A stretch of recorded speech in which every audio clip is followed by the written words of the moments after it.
So you started making money in real estate investing. You're finally starting to get some cash flow. The hardest part is under your belt. You've already got your first, maybe your second real estate deal, but now you're earning money and you've got to make some decisions. How involved are you gonna be with the real estate process as far as managing a property? How are you gonna continue to grow your real estate business going forward? Let's dive into a few options on how you can scale and grow your real estate business for the future.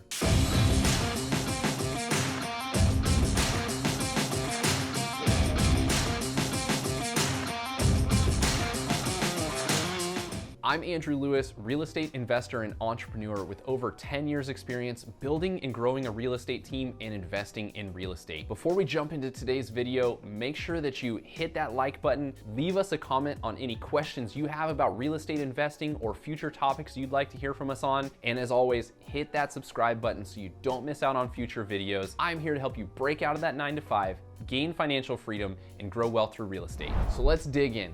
Let's evaluate the top 3 things that you can do right now and start to put into place now for your business so that you can continue to grow and scale your real estate portfolio. Number 1, now it's time to consider who is going to manage those properties for you. You may not have considered it when you were buying your first one. Maybe you wanted to save a few $100 a month and do it yourself.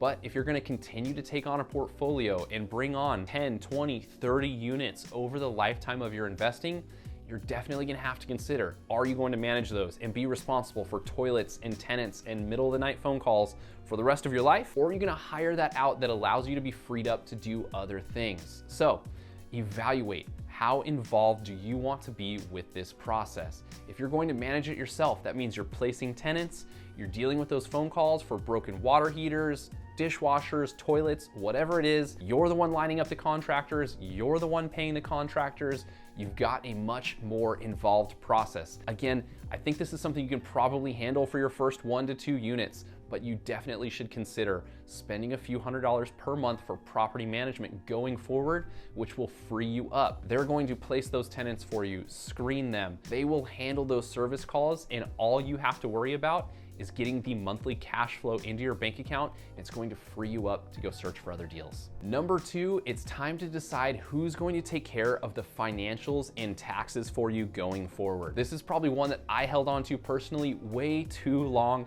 and it wasn't until my tax guy said, you have to get yourself someone to take care of the books. This is a mess. So don't hang on to that for too long. You need to start building out a team there. Keep in mind, you've got cash flow, you've got income coming in. Don't be scared to spend some of that money to make sure that things are documented well, to make sure that you're doing your taxes properly.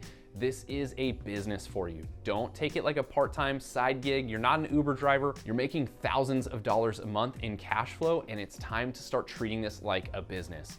Make sure that you've got a great bookkeeper, somebody that is keeping track of the monthly financials for you, that issues you profit and loss statements on a monthly basis so you can evaluate which properties are performing well, which aren't, that can help you make future decisions on which properties to keep, which ones you need to continue to invest in and rehab and put more money into. It's going to pay off in dividends in the future.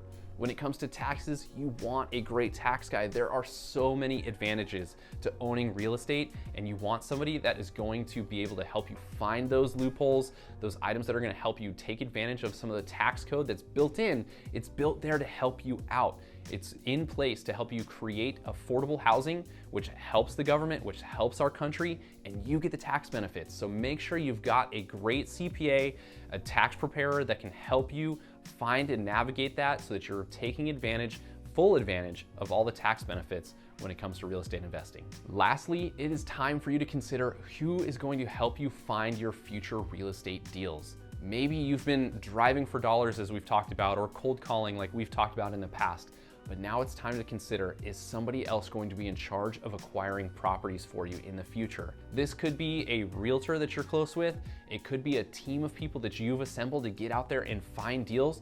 Maybe you just hire somebody to be admin support that helps you do mailers, helps you put together some of these lists and do those things, run some numbers for you. There's virtual assistant options for people that are outside of the country in the Philippines who can help you evaluate deals on a daily basis. But again, you're starting to make thousands of dollars a month, and you should be investing in this business to make sure that you're finding deals. Someone should be evaluating those deals for you, bringing them to your desk most ideally, so you can evaluate it and see if it's something you want to pull the trigger on. So my encouragement to you from here is make sure that you are actually evaluating this like a business. You're making money. Don't treat it casually. You need to make sure that you are learning, growing, spending times on the right things that are beneficial for your business. It's time for you to stop wearing all of the hats if you are starting to earn this kind of income. You need to start to piece some of these parts out so that you can focus on the area you're good at and start to massively grow your real estate business. I promise you, as you start to hire these pieces out, it is scary. You start to see some salaries that you're paying, some yearly expenses, monthly expenses, but I promise you, as soon as you take those things off of your plate, it frees you up to get out there and make more money. Don't be scared to do it, make those hires, and grow your wealth in real estate.